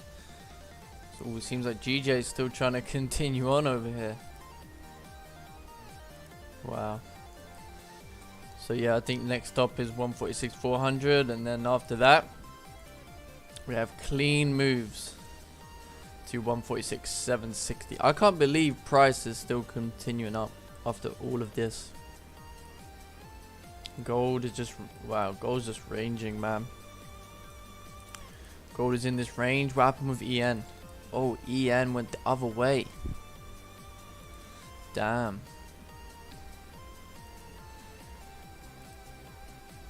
Difficult situation.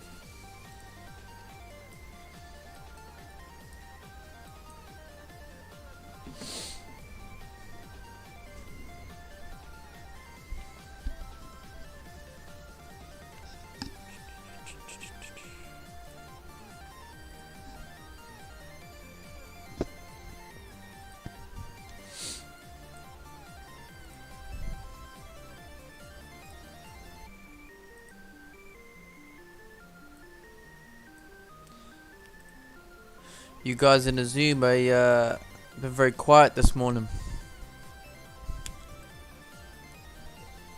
Yeah, there's not much going on, is there? I probably won't trade today. Looking at it now, like even if we're going to break up here, like we've already pushed up quite a lot. I don't want to feel like I'm missed out on the move. Yeah, that's a good point as well. It's like you don't want to be feeling like you're getting any FOMO on missing out on the big. Yeah, that's true. But yeah, I mean, looking back, we discussed how we could have taken buys, but really looking back, I mean, I think buys above this kind of wick would have made the most sense to catch this move.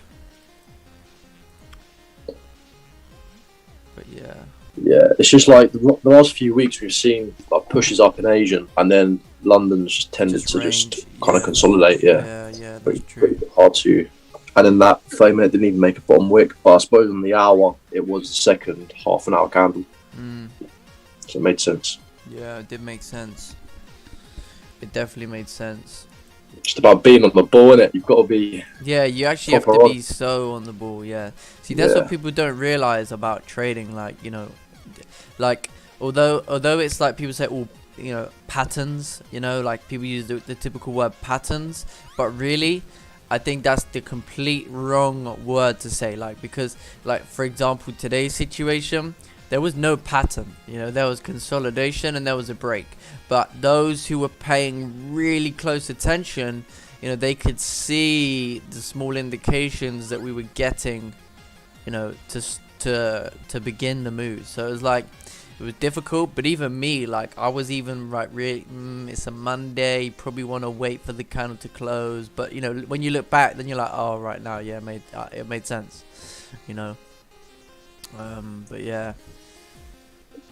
I mean, it's a good sign because we're getting volume back in. So now we know that if we're going to get pre-London pushes, we can anticipate them for the rest of the week. That's it. Exactly what I was going to say, because what I wanted to notice from today, so today we had volume at 7:30, right? So now we can agree that pre-London volume is has come back, because we had a good push today, something we hadn't seen in a while. It's like a 20-30 pip move.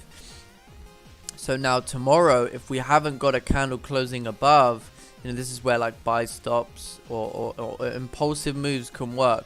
But like I was saying, was obviously, you know, Kelsey, when I used to take impulsive moves, the stop loss would be very aggressive, or you know, like let's say I was taking this breakout, you know, the stop would have been below the 15-minute candle, right? But in most circumstances, you're getting stopped out there. But obviously in this circumstance it ran.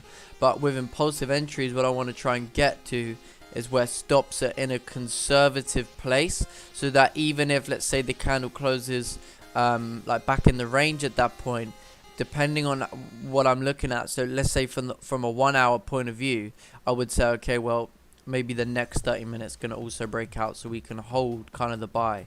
But because it's a buy stop, you know, you're anticipating that the volume's going to break out in a particular way. But yeah, I think I'm going to do some more testing of that after the stream today. Yeah, because if you put your stops below that support area, you're pretty clear there, because it shouldn't come back anywhere near there. No, can head because up. if we start breaking below the support, then your buys are just completely invalid. But even if, let's say, this kind of closed back in the range on the 15-minute, it doesn't make a difference because you're still anticipating that way to break out. Whereas if that was me previously, I would take the buy, kind of will close back in the range, and I would close positions.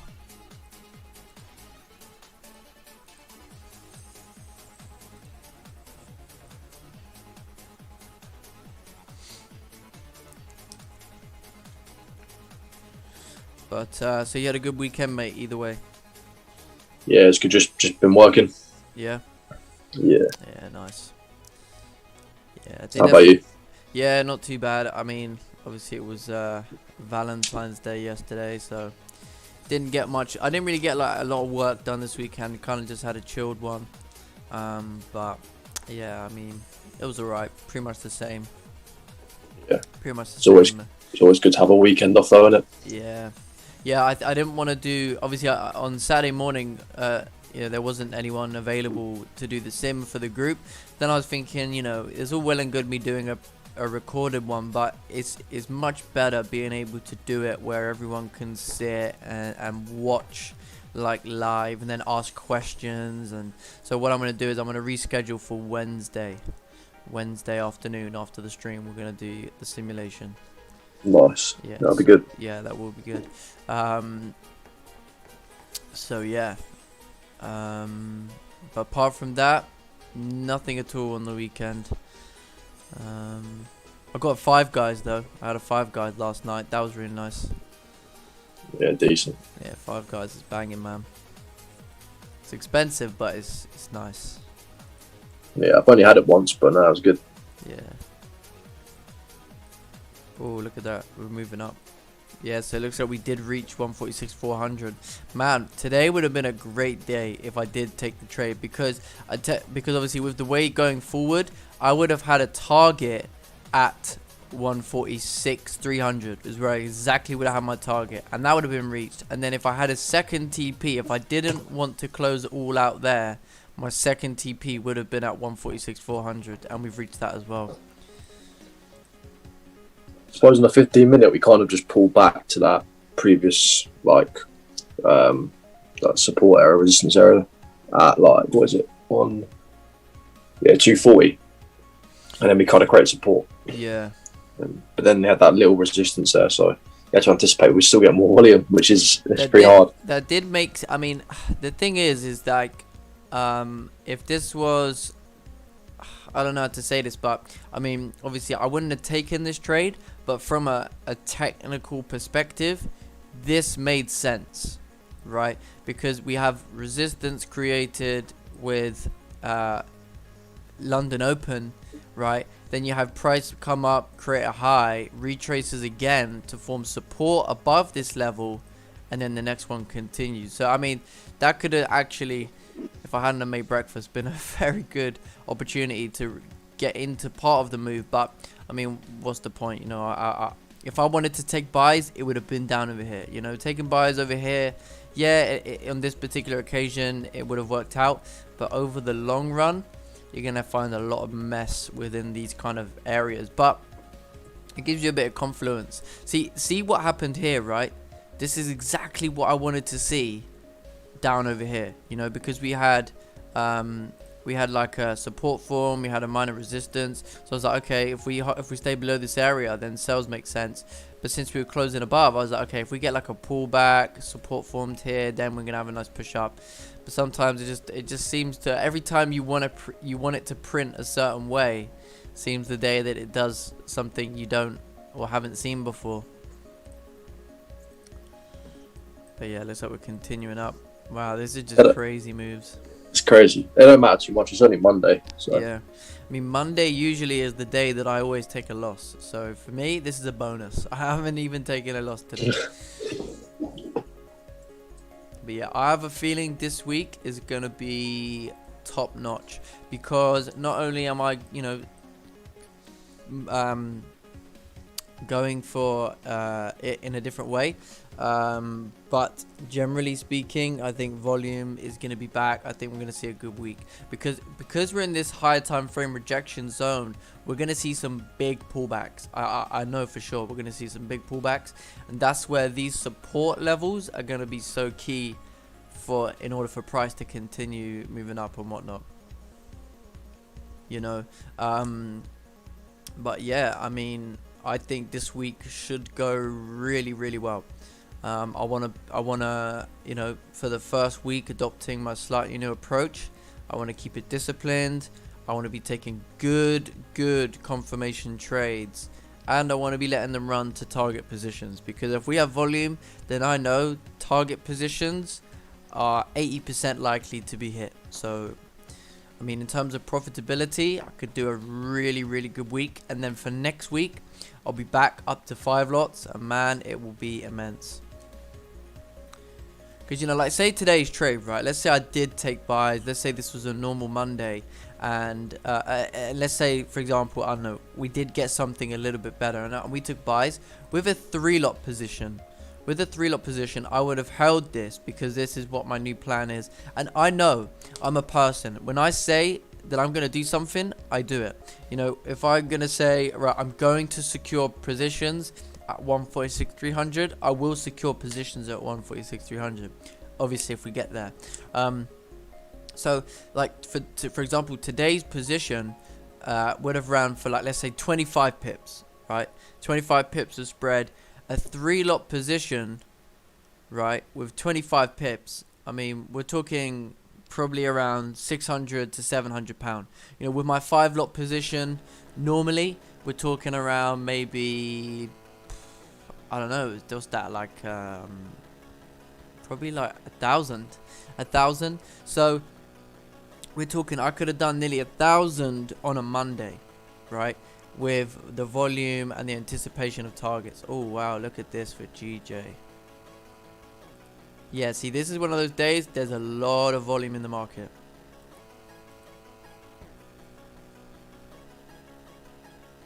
And then if we start to pull back for pre-MY, I'm anticipating MY to continue this move.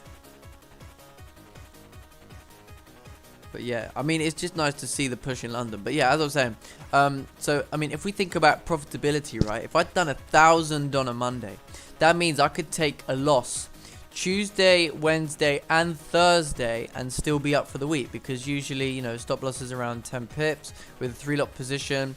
I'm also letting trades run, so you know that's only 900. So I could still be in profit, and you know, more than likely I'm gonna have more wins than that.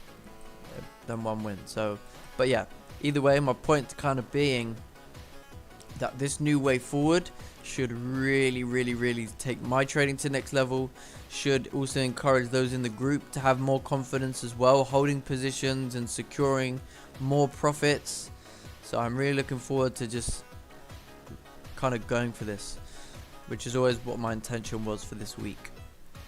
But just for myself, I needed to start the week off with a good confirmation trade, and I did miss it.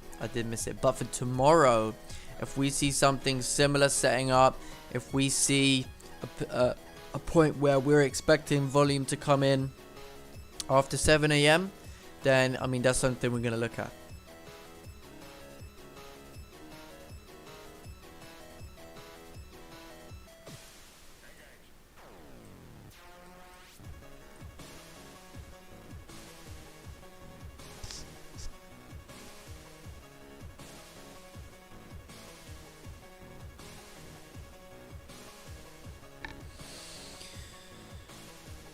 But yeah, but Kelsey, how did your mate get on with the Marines test? Yeah, he smashed it. Yeah? Oh, nice. Yeah, it was good. Awesome. When does he know if he's through or not? Yeah, so he's got to go in for training, which is like an 8-month training thing. So he gets a date for that in the next couple of weeks, and he'll probably start in the summer. Oh, wow. So yeah, pretty good. Yeah, oh, nice.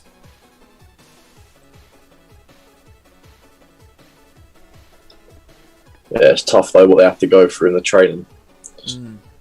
I bet. Some crazy stuff. I bet that is tough. So they proper like break you down and then build you back up. Yeah. Okay, it's like that SAS sort of shit, innit? Like where Yeah. he's screaming at you, like, "Come on, don't give up." Well, Brutal. well, no, a bit more rude than that. If he's calling you everything under the sun, most likely. Yeah.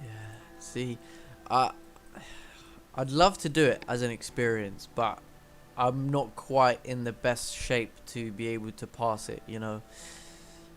But I think as an experience, that would be wicked. Have you ever watched that SAS Who Dares Not Win? really. I've seen snippets of it though. Yeah, I've seen snippets of it. But they get like silly little celebrities to go on there. Do you know what I mean? I want to see like average normal people. Average people, yeah. Yeah, go on there. Because them celebrities, they just complain after about 2 minutes. It was pretty funny though. I saw this one clip of this really posh celebrity, and he goes to him. Oh, tell everybody to get their kit and be out on the forecourt in 5 minutes. So he goes out. He goes back to the tents and he's like, right guys, everyone needs to be out to the forecourt in 5 minutes. So they get there and he's all standing there like really smug, really happy with himself that he thinks that he's like, you know, followed orders or whatever. Anyway, he goes to him, where's your kits? And then he said, did you say kits? He was like, yes, I said kits. He's like, oh man, shit, I forgot. I'm so sorry, whatever. Anyway, he's literally like, right, that's it. You can stand there and watch while all the rest of the group have to give me 50 push-ups. And it was like, he had to stand there and watch because he made a mistake. He wasn't even allowed to join in the push-ups. I mean, I would have, at least if you took the push-ups, you take the punishment. But then when everybody else is doing it, I was just like, I think that's even worse if your mistake causes them to do the push-ups. I know. Because it's like you've got to watch that as well. Yeah, and then he was so annoyed, right? He started swearing. He was like, "Oh, for fuck's sake, like this." And the guy was like, "Right, that's another 20 push-ups then for the rest of the group." And then he starts getting all annoyed again, and the guys in the team, they started turning on him, getting all pissed off with him. Oh, it was funny, man. It's like the only clip I've seen of it, but it did make me laugh. Yeah, I might have to give a few a watch, you know. Yeah. See what it's like. Yeah, no, they look pretty good, but looks tough physically though. What they have to do, you know, that boxer, what's his name? What's the Liverpool boxer who had a fight with David Hay? I always forget his name. Begins with B. He was in it. I think I know who you mean, but I can't think of the name. Yeah, it's like Bellam. Bellew. Is it Tony Bellew? Bellerin? That one. No, that's a footballer. Hold on.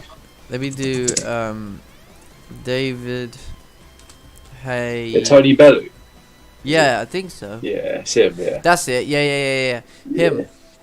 Yeah, he was in it, and there was a scene where he had to. I think he had to get like punched by like the whole group with boxing gloves on. Like, but he wasn't allowed to throw a punch, and like he's obviously a boxer, innit? And he's obviously a bit of a aggressive bloke, so he took him like maybe 10-15 seconds of just purely getting battered, him just to kind of like went kind of Hulk mode, and he started swinging at people, and then it was mad. What? Imagine having a whole group just battering the shit out of you. Especially when you're used to just throwing them back all the time. Yeah, exactly. I mean, he's used to standing you up, and yeah, that's a good series, man. Definitely worth a watch. But I haven't actually, like, I've never sat there and watched it. I've just watched clips like that have come up on YouTube and whatnot.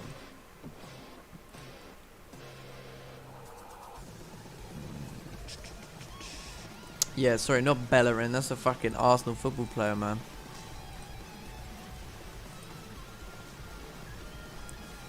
But yeah, man, what is this shit song playing now?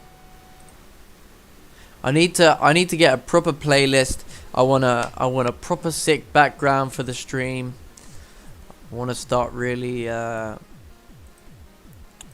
making more effort.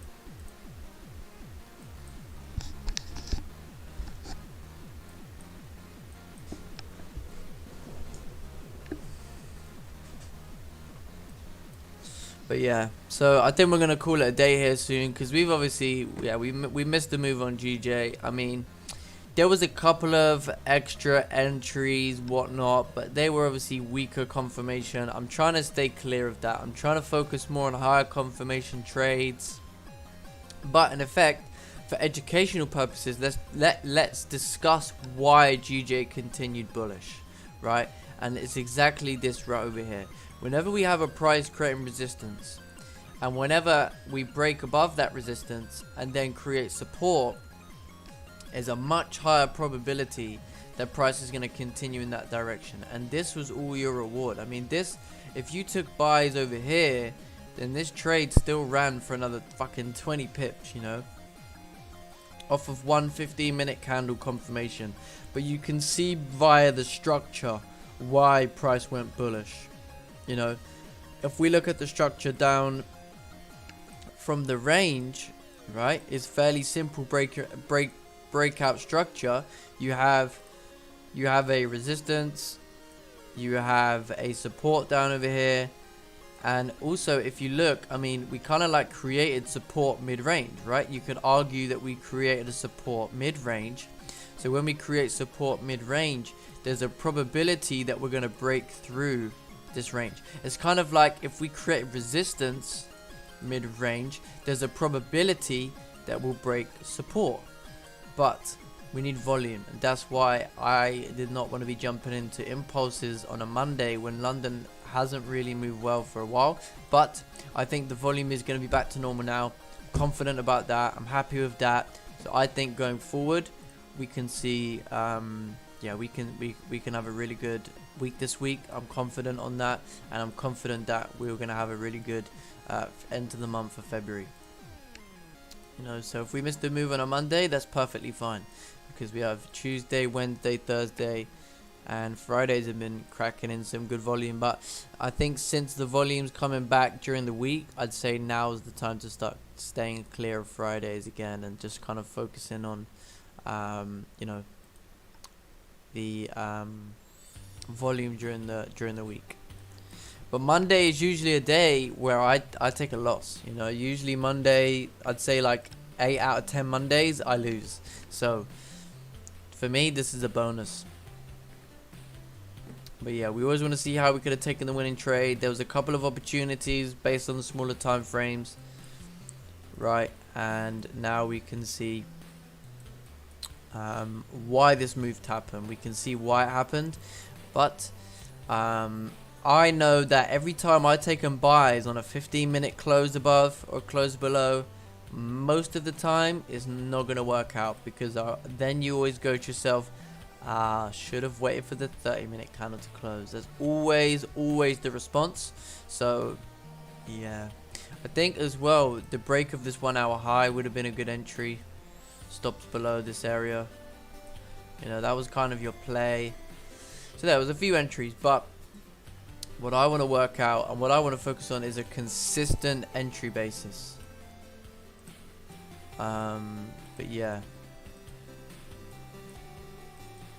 so for you guys in the group, who we've got Salim, Sergio, Kelsey. So obviously you know, Trade with Monty, right? He does this thing with GJ. He does like I saw it on his story, he does like a data collection for each day. Now obviously I do charts, so I do where I would have taken the move or whatever. But what I really want to do is have some form of data collection folder, kind of basically, I'm not copying him, but I think it's a great idea what he's done. So I think that would benefit us as well, and something that I personally want to do anyway. So I'm thinking maybe like a data collection folder. I'll start from and work back, go back to the start of the year, go through all the weeks, how I would have taken the trade, whatnot.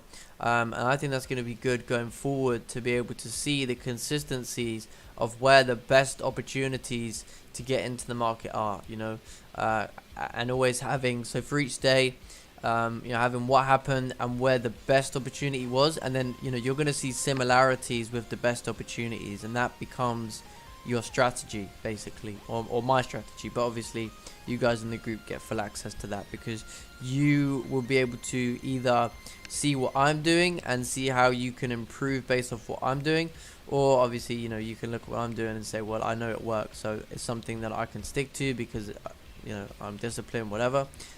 Or you're someone that just wants to look at it for like comparison with your own analysis, like we were just saying. But there you go. So we're gonna call it a day here. Gold is just ranging, my friend. Gold is ranging. It has support down over here. If you take a look on the 30-minute, we're just ranging. 1 hour. See, 1 hour's created like a little resistance, but it's a very weak candle. I wouldn't personally feel comfortable that this is a strong enough resistance for gold to continue down. But yeah, let's do a little round off. So GJ next target for buys is going to be 146.750, we'll say. 750 is going to be the next target on GJ, and I mean, yeah, I think it could continue running. EJ is just continuing up. Euro NZD came back above this area, so I think the 4 hours done a fake out. Yeah, done a fake out, so that idea is out of the water. And then GU is just disgusting, to be completely honest with you. But it is back in the range now, and yeah, so not a lot to do, but there we go. So thanks everyone for watching, really appreciate it. Gold buy? No, I wouldn't buy gold right now. I wouldn't be touching gold while it's in that range. But yeah, GJ's pumping up, everything's moving up. So yeah, so despite it being a no trade on the stream today, we have a lot of analysis. We've had talking about how you could have caught the move. But yeah, so we'll be back tomorrow, guys. We'll be back tomorrow, hopefully better. I'm also thinking about maybe from next week actually starting the stream from 7 AM instead of 7:30, because obviously that's kind of more pre-London hours. Plus I'm starting to get up a little bit earlier, but I will let you guys know about that. Okay, but that's for next week, not for this week, so don't worry about that now. So without further ado, thanks guys for coming on. Make sure you drop a like on the stream. We got 43 likes here today. I'd love to get it to 50 likes. I'd love to get it to plus 50 likes. That'll be great. Just a little bit of support for what we do, and I appreciate every single one of you, whether you like it or not. Just showing up to the stream is support as well, so I really appreciate that. So thanks everyone. Have a great rest of the day. Be cautious, because obviously you don't want to be getting caught buying at the high. Don't get FOMO. If you missed a move, you missed a move. We all miss moves. That's how life works. But yeah, just gotta come back tomorrow and look for the same thing. So thanks everyone, and we'll see you tomorrow.